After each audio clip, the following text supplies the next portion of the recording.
I enlisted in Buffalo, New York. Okay. I went to the Air Force test. In fact, I took the Air Cadets test, but I must have flunked out on the examination because they told me that when I walked in my sleep as a kid, they would have to get a waiver from Washington. So I didn't get in the Air Force. I went over to the Navy and tried to enlist in the Navy, and they turned me down. At that time, it was just the beginning of the war. They said that I had too many job missions. And that's another one. I'd have to get a waiver from Washington again. So I went back over to the Army and enlisted in the Army. They sent me down to Fort Niagara and said, the first group that comes up that's going to the Air Force, you'll be on it. I was on the first group that left all right, but I went to the infantry, the Army. Well, since I was in the Army, I thought I would do the best I could, so I applied for OCS. And luckily, I was one of the few that passed in my group. So I went to Fort Benning and did enlist, take the OCS course, and once again, I was one of the lucky ones who passed. A lot of better men than me, perhaps, was turned down, but that's the way the thing went. They had to have officers right away, so I was lucky enough to be taken. When overseas, I did a lot of, home maneuvers in Tennessee. I went to Leonard Wood, Missouri. I went to Louisiana, back to Kentucky, and finally to port of embarkation near Boston, New York. We left for England. Arriving in England in May of 1944, just before D-Day, and I was one of the selected ones that was to be a replacement for an outfit that had already gone and ready to go into combat. I crossed the English Channel D+6 when it was real rough. But we did get off of the boat and climbed the bank up into France. And it was in France that we had the hedgerow country. We had a lot of action.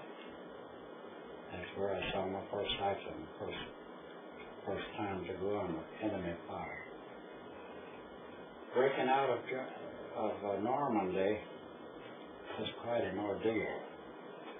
The thing was all set up. The Air Force was to come over and bomb the heck out of Germans across in the enemy territory, and we were then supposed to attack.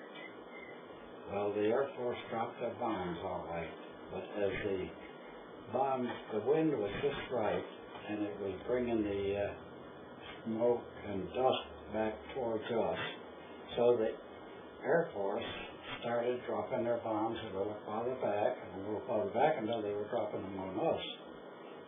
We looked up and see those black things coming down and knew they were coming right on us.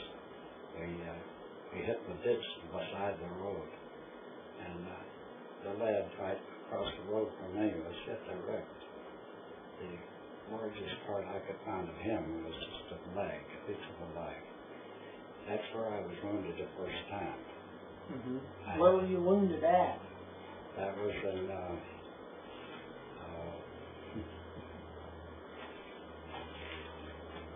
I've got it here, July, 25th of July, 1944. The first time I was sent back to the hospital, but only a slight wound. I was very fortunate. And I got back to the outfit in about a month and a half, or 6 weeks, to be wounded again on September the 13th. And that time it was a wound in the arm. And you may not believe this, but the second time I was wounded, it was by our own infantry. First the Air Force, now our artillery, our own artillery. That's twice. I was wounded both times with our own equipment, our own stuff. Well, I was only wounded in the arm there, and it was only a flesh wound, which bruised my muscle pretty much. They sent me back to the first aid again, but I was only back about a couple of months this time. And when I did come back, it was just before we got into the Siegfried line. We were preparing for the Siegfried line. So we did attack, and that's where I was wounded the third time, and this time it was a German mortar that did it. We had quite a battle. That is where I received one of the Silver Stars.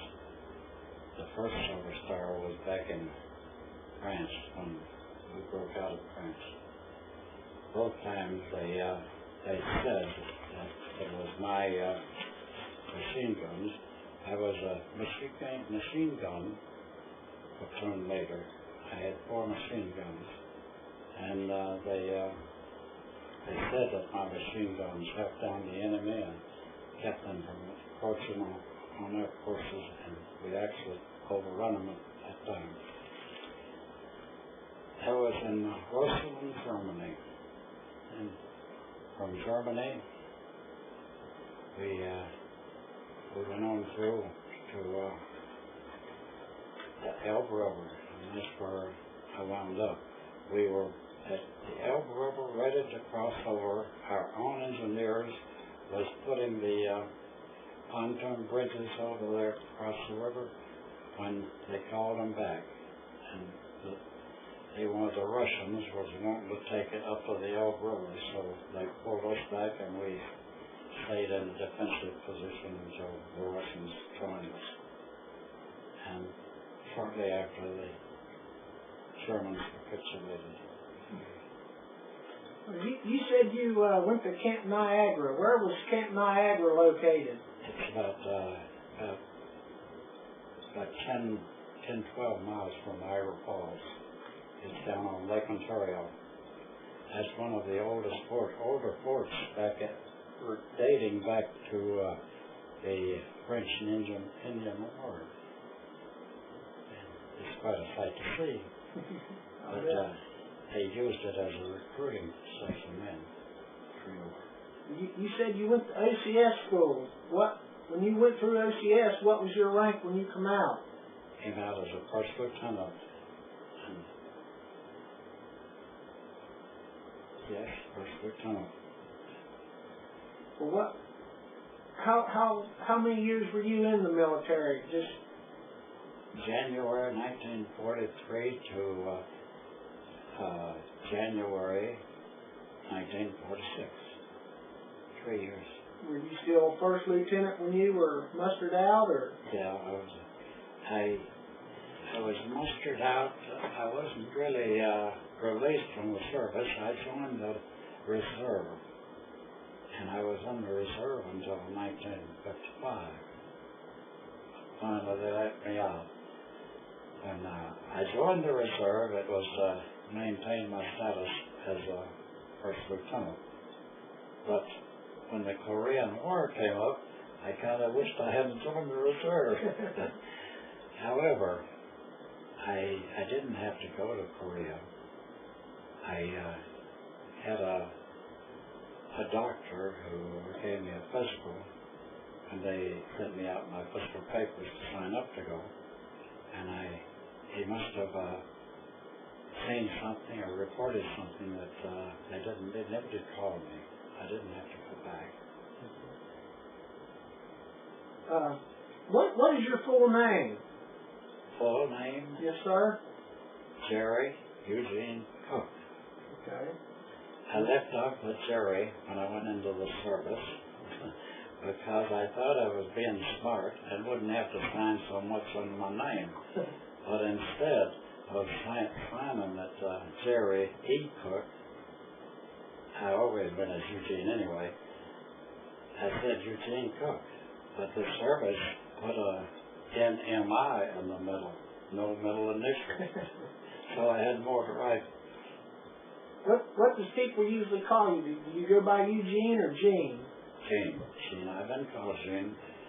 However, I've been called Cookie and everything else involved. Where were you born? I was born in Tennessee. I was raised in Tennessee, really. Finished high school in a small community of Tennessee. I went to college near Nashville for 1 year, and then my sister in New York told me that I could get a job and work a while if I came up to Niagara Falls, so that's when I went up to Niagara Falls, 1936. When is your birthday? May the 24th, 1917. Is there anything, like in particular about the war, anything funny that you can remember, anything that stand out in particular? Yeah, there's a lot of times when you got a good laugh. I can remember one time especially that we had just moved in to an area in Belgium, and we set up, and so when the boys in my platoon began to scavenge around, maybe getting an egg here and there, or chicken here and there, something different to eat. Well, we had just set up and was comfortable for the night when the word came down, prepare to move out. So I called my platoon, get them ready to go, and we lined up, and I was standing on the line of departure as we started moving out, and I heard this cackling, and it didn't take me long to see this one soldier that had his arm up like this and a head sticking out of the front of his coat. It was a chicken. He's carrying that chicken right along with him, and he's going to have chicken the next night. Well, anyway, I did get a little piece of chicken, and it was good. Cooked in a helmet with no sauce or anything to go around it, but it was good chicken. It was better than the sea rations you were carrying then, wasn't it? Absolutely, yeah. Those sea rations were something else. I came back with a very good distaste of cheese. Cheese was a standard dinner, and I couldn't stand it after. We cooked it and we ate it every way we could, but cheese got to be an old thing, and it was years before I could eat cheese. But you know, one of the best things I had was when I came back on the boat, coming back across the ocean, and they gave us milk. Milk was so good. Yes, that was the best. Now, you said you were wounded twice by American troops. Did you have any hard feelings about that? Or? Oh no. Or we were there to do a job, and they were there to do a job. The Air Force had a reason, as I said, the smoke and dust came back and covered their target area, and they kept moving back all the time, dropping their bombs. The artillery that wounded me the second time was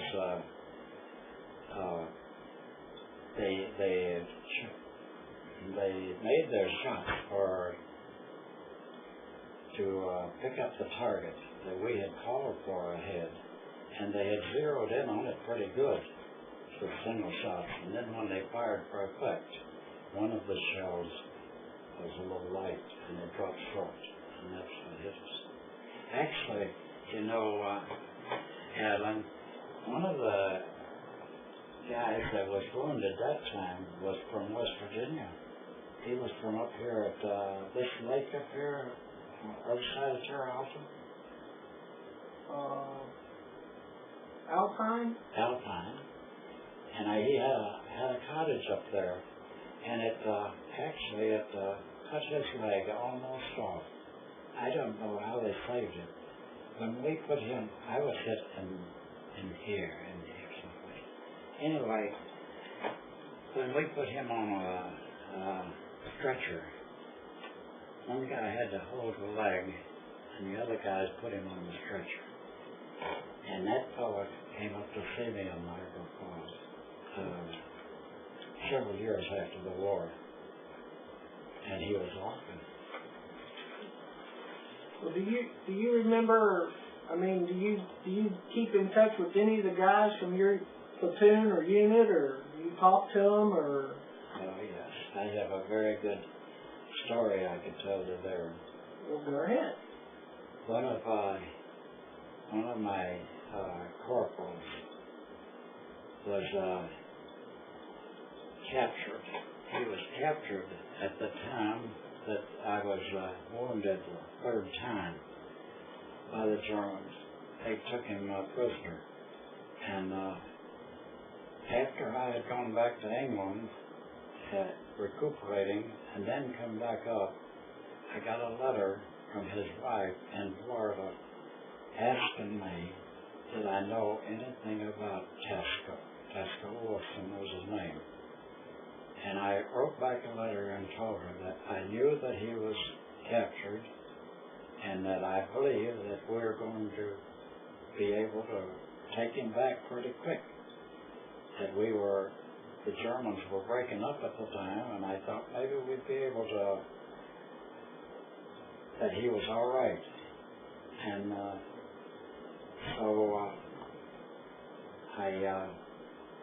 just before I was coming back home after the war was over, I got another letter, and this letter was from Tasco Wilson.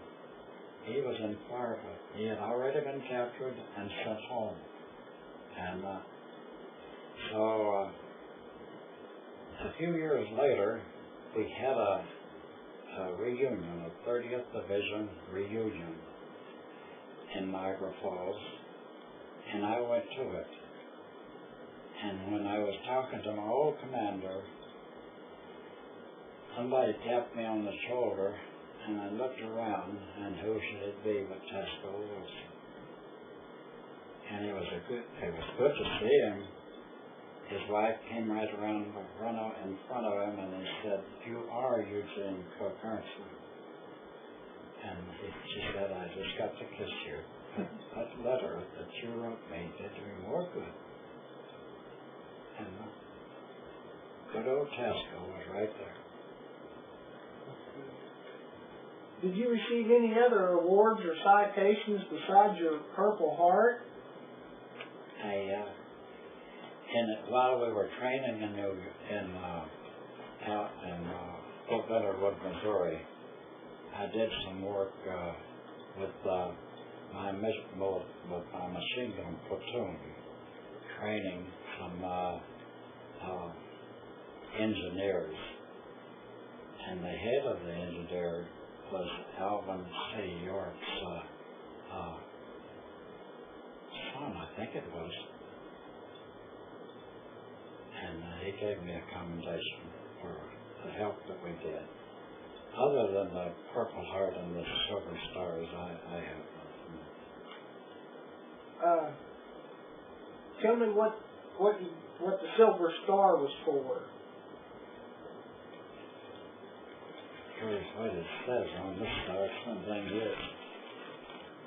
Oh, First Lieutenant Cook, Infantry, for gallantry in action on 10 October 1944 in Germany. A battalion of enemy infantry, supported by tanks, launched a fierce counterattack against Lieutenant Cook's machine gun platoon. Remaining steadfast in spite of the overwhelming numerical superiority of the enemy, Lieutenant Cook moved courageously amid a hell of fire, directing his men and inspiring them to hold off until supporting tanks arrived. Lieutenant Cook's gallant action contributed to holding off a powerful counterattack and inflicting severe casualties on the enemy, and entered the military service in New York. Actually, when those tanks came up, I went out there and climbed up on top of one of them and tried to talk to the commander of the tank, telling him to move his machine gun up a half a block where he could fire down a street right into the enemy. He said, "I'm not going to do it." He said, "I want some infantry around me when I move up there." And he wouldn't do it. But because they did come, that tank and another tank came on the left of us, they helped us out, and we did hold the place. Prior to them coming, the rifle company that was around me, and usually I was attached to a rifle company, and the riflesmen were there.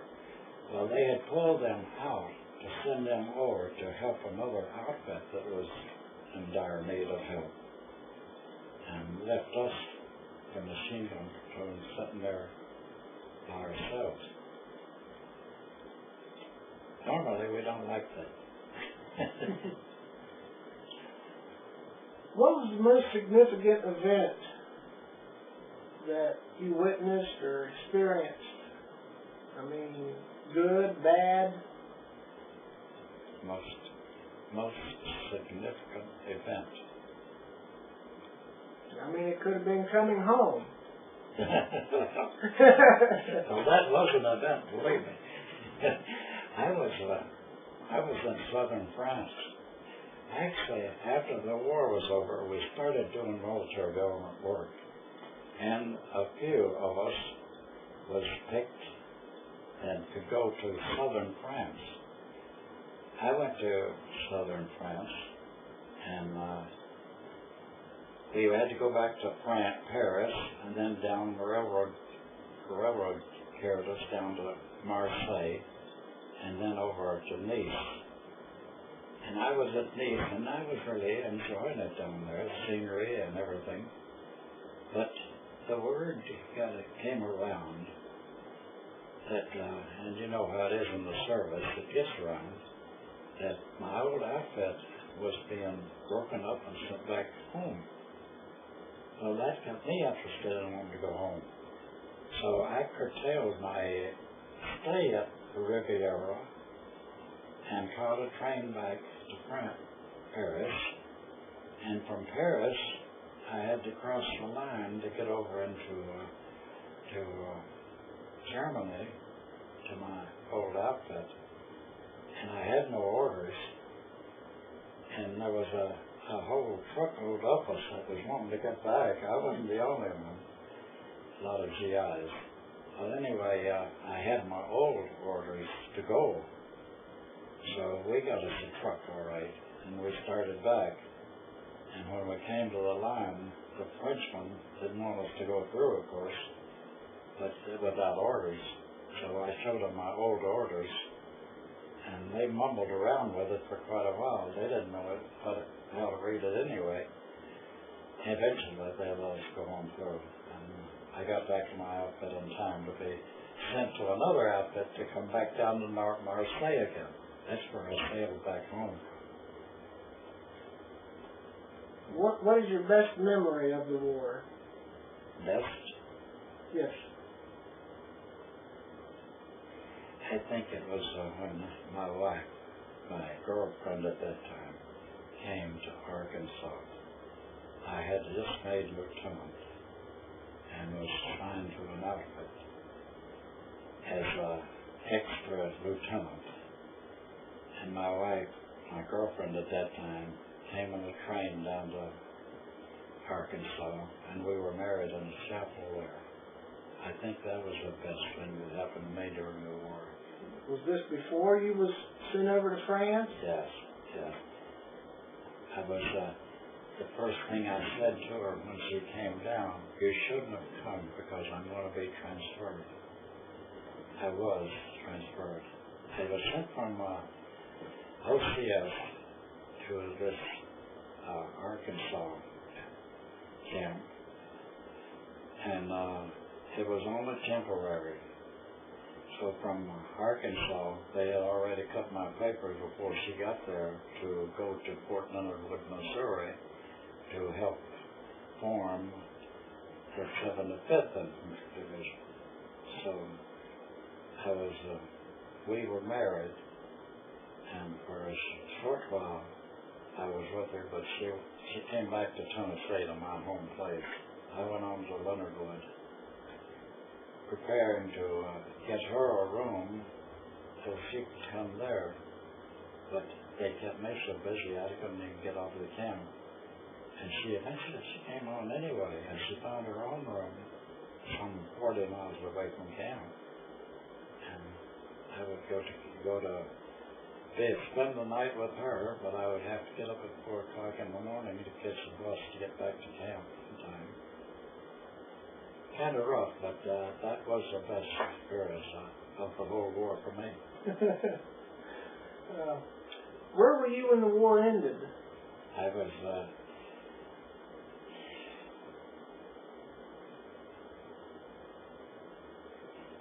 in a castle, the Remberg Castle in Remberg, Germany. It was a beautiful castle. That little horse I got right up there came from that castle, right on that end. We were just pulled back because everything was status quo at that time. The war was just over, just so to speak, and that's where they signed the treaty that the war was over. And I remember I had a bottle of champagne I had carried all the way from Germany, from France, and was bringing it home to my wife, and instead, me and my non-coms took care of that right there. The war was over. Are there anything today that reminds you of the war? Smell of gasoline, diesel fuel, sirens, anything like that? Anything? Sometimes the sirens may sound like a shell coming in. I don't know. I do like to watch war pictures. Have you ever seen the movie Saving Private Ryan? I saw it and I cried to it. It was really natural. Did you see it? Yes, sir. I just wanted to ask you if you had. And do you think that movie was realistic? I mean, it was very, very much so. I saw other men crying in that movie too. I watched that by myself. My wife wouldn't go with me to see it. My wife wouldn't watch it with me. I bought it. And my wife started watching. About the first 5 minutes, she couldn't watch it. She started crying and had to leave the room. Yes, it was a good picture. Well, had the guys that were in your outfit, have you talked to them lately? Do you call them with Christmas, or do they call you or write or anything now? Or? Oh yes, there's one fellow right up here from Pennsylvania, near Pittsburgh. He sends me a card to for Christmas. I always hear from him. Casco Wilson used to send a card, but he hasn't lately. I wonder. I'm concerned. A lot of the World War II people are not living today. Is there anything that you want to talk about? Is there anything else that comes to mind? What about the boat ride home? Where did you come home at? Did you come into New York or? Came into what beach is this? Up here in Virginia. Oh, Norfolk? No, I don't think it was. Is it Virginia Beach? Yeah, there's Virginia Beach. Seems like to me it was right in there someplace. Yeah, there was bands and everything else. We were greeting us as we came in. It was quite a thrill. Just to get home was all. Was your wife waiting there for you, or did she know you were coming home? I said, you was coming. but she didn't want to be there. And she met me in Buffalo. That's the first time I saw my wife. I came on the train from Virginia Beach. They sent us up to Trenton, New Jersey, and I was discharged from that post up there in my train to Buffalo. And the nearer I got to Buffalo, the more nervous I became. And when the train pulled in there she was, standing there waiting for me. How long was it since you had seen her last? It was May. No, I went overseas in May. It was probably April 44.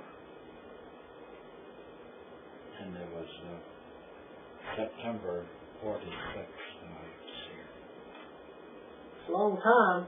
Yes, but especially for being a newlywed. You know? Especially for being a newlywed. Yeah, that's right. Didn't get to spend much time before the war, but after the war, we have 8 years now. You have any kids? No kids, no kids. I have every one of the letters that I wrote home to Naomi from overseas. Not only from overseas, since the time I went into the service. She saved every one of them. I have a box full of letters. And in those letters, I've told her where I was. Of course, we weren't supposed to do that. But I had a code built up with her, a special card made up, and I would put certain letters in certain places, and she could use the card and find them. And I'd write a line and make sure that the few letters that in that name was where she could find it in the card. And she pretty well kept track of where I was. Well, at least she wasn't wondering. She was wondering when she got telegrams from the armed forces telling her that I was wounded and that they would contact her as soon as they found out more information. They never did contact her. The only news she got about it was when I could write, and as soon as I could afterwards I wrote her letters and told her that I wasn't hurt bad. Well, that probably scared her more than anything. That could be.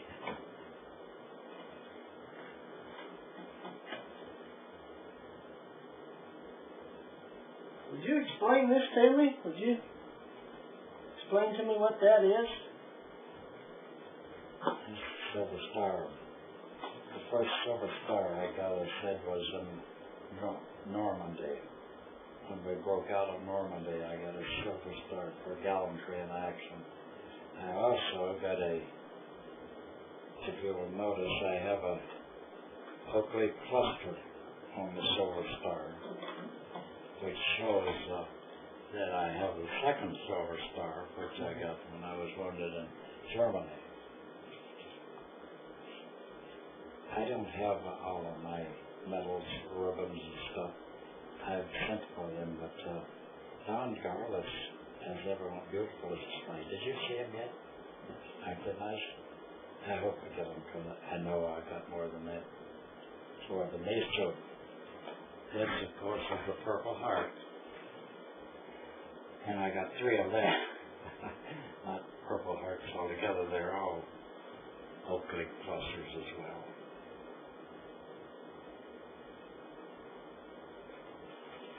What are these clusters at the top here with this little shield? Do you know what that represents? That was George Washington's shield. He is the one that started the Purple Heart. Mm-hmm. And from then on, I have my Purple Heart kept there too. If you notice, it was given to me by the Purple Heart group that I belong to in Morgantown. who presented these awards to you? Was it like your commanding officer at the base, or? They did it at the time, right? Even I got one of them when I was in the hospital. One of the Purple Hearts. When you were in France? Yeah. That'd be kind of hard to carry around for a couple of years in your pocket, wasn't it? Yes, that's true. I had what do you call it? One of these big boxes that they ship things in. I had one of those back at the base, but I never saw it. They eventually sent it back here, and I had that in it because I did get back to that there in France.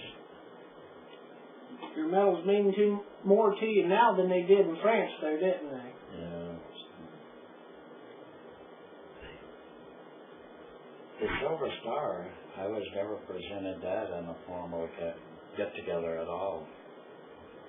They just gave it to me there at one time we were back at a rest camp, and they brought it over, and the company commander gave it to me.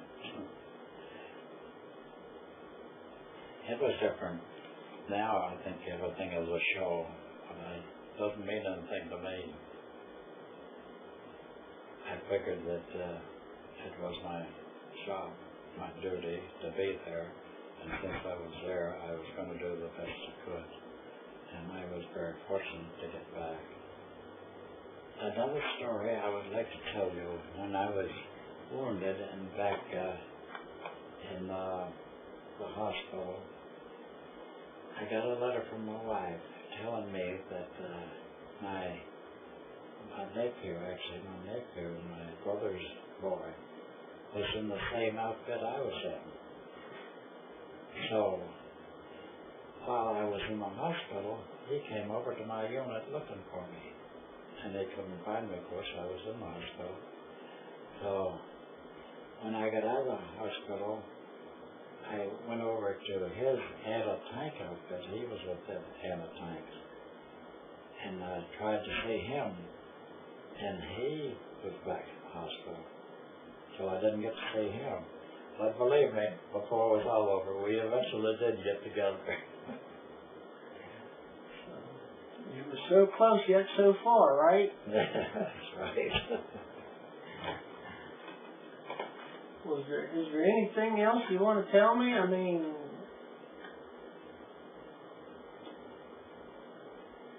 did you, being a first lieutenant, did you get to present, like your non-commissioned officers or other soldiers, did you get to present them with awards or anything, or? When I was in there, the war was different than what it is today. There's been a lot of changes. No, we didn't do anything like that. In fact,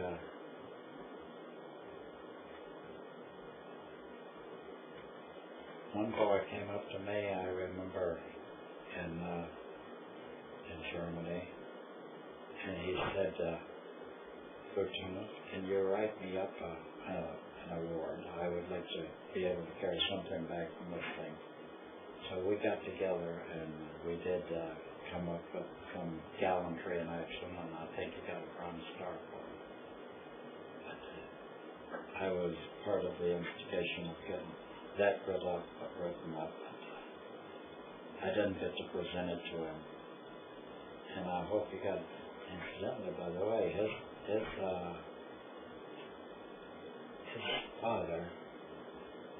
father was a big shot in baseball at that time. He was over the American League, I think it was. That was a boy.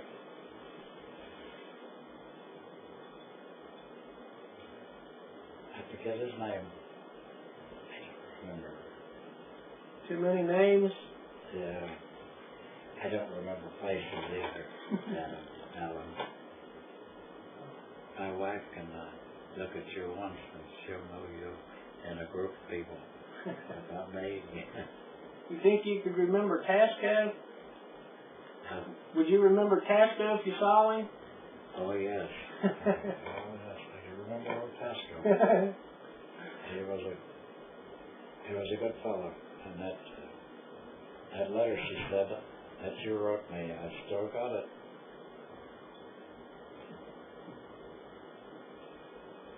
But that was funny. I didn't plan on going to that reunion. I wasn't, I still had that feeling in me to keep away from the military if I could. But I was sitting there and the telephone rang, and in Niagara Falls, and at the other end of the line says, "Is this Eugene Cook?" And I said, "Yes." He said, "Well, this is Major Man, my old commander. Get your tail down here."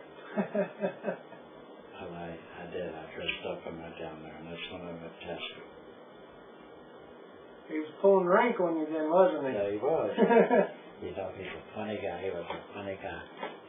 When I joined the outfit, they were already set up in a defensive line in France, and it was D plus 6 that went over. It must have been about D plus 12 or 13 when they got up to the outfit. And he met me, and he put me in mortar platoon first. And he said, "I want to go out and show you where the enemy is." So we went over to another hedgerow, and he stuck his head up, and he jerked it back down right quick, and he grabbed a clump of weeds and stuck it in, took his head off and stuck it in his head. Then he eased it up, and that old head weed was shaking like this, you know. But I went down underneath the hedgerow so he could see me. Anyway, that man, Major Man, went all the way through the war, and he was wounded once. Every time, of course, the commander of a heavy weapons platoon at that time stayed back with battalions, CP, and would direct us from there. So he would come up from battalion CP to the front line. We would be getting shelled all the time. But when he would come up there, the shelling would stop.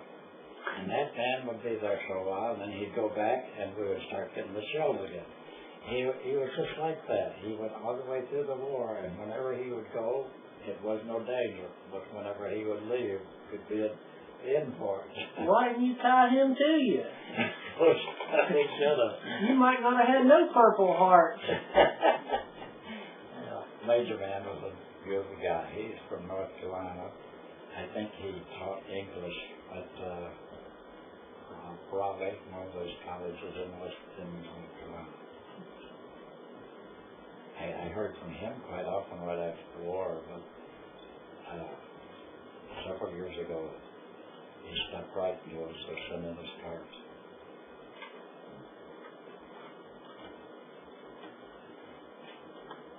Well, I had a lot of experiences, but they don't come back so much anymore. I don't have nightmares like I did at first. Have you always been able to talk about this? Not at first. How long? Was it a year, a couple of years, No, 10 years? 5 or 6 of them before I could talk. There's a lot of guys that don't want to talk today about it. My wife's brothers, younger brothers, tried to get me to talk about it, but I didn't like to talk about it much at first. But later on, I told them a lot of experiences. Yeah.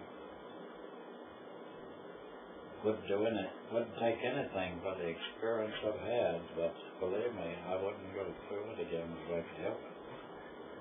And I don't think I'd have to. Did you get any special treatments being an officer? Was there any benefits to that? The lower officers are the ones that took the brunt of the whole thing. They'd pass it on to the next guy in line, the next guy, and the lieutenants was the ones that caught it, but then the lieutenants had the sergeants to pick on, so they would turn it off to the sergeants. we did, after we were in France, we did get a bottle of liquor once in a while, but that didn't mean anything to me, because I didn't like the stuff anyway. I fed on my non-coms. And in Germany, I remember being made the officer who saw that the men had a beer party, and I would have to go get their beer for them and bring it back, but I never could drink the beer. Never accumulated a taste for it. But you were popular with the guys that did, right? Oh, they did. Like that. I can't drink a alcoholic drink today. The doctor told me when I had the stroke back in January that I should take a little nip now and then. It hurt me. And my wife looked and she said, "He'll never drink that. How about wine?" He said, "All right, wine, but I don't care for wine either." So I almost said, maybe grape juice. And the nurse said, yes, maybe grape juice.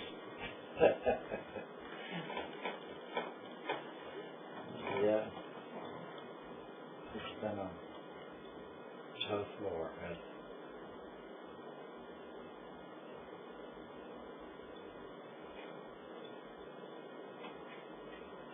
You done talking? Helen? Are you done talking?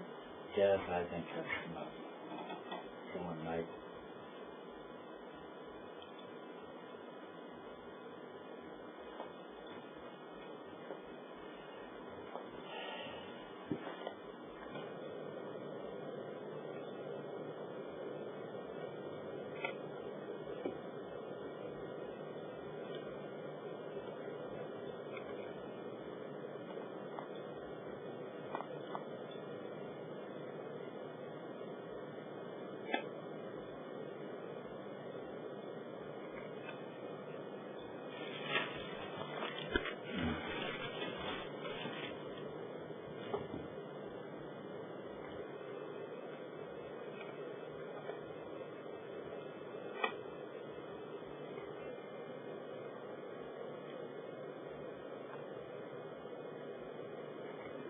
You say that first ribbon there on the left goes with your bronze star here?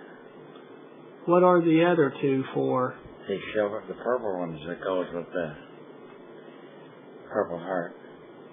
What's the third one for? Good conduct medal, I think.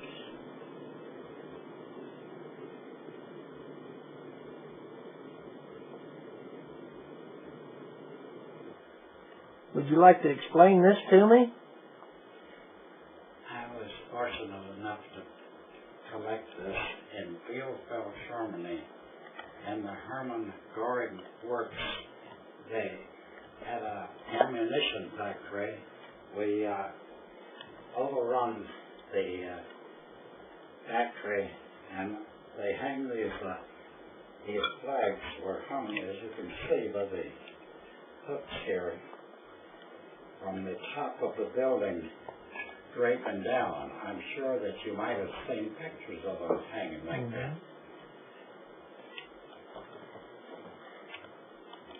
Drooping down from the top of the building. When we have our flag education at the local schools, I carry this along, and we can teach them that they should honor our American flag, but this is not the flag that should honor. Of course, the German kids were taught to honor this flag.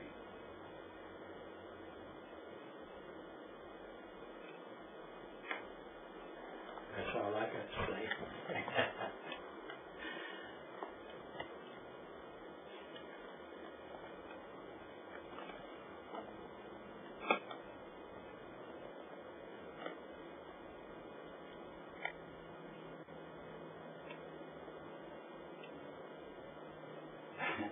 And these were all the guys in your outfit that signed this? Yeah.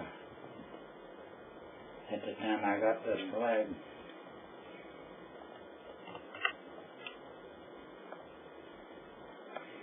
Yeah, there says Octoon. J. Lopez. James Lopez.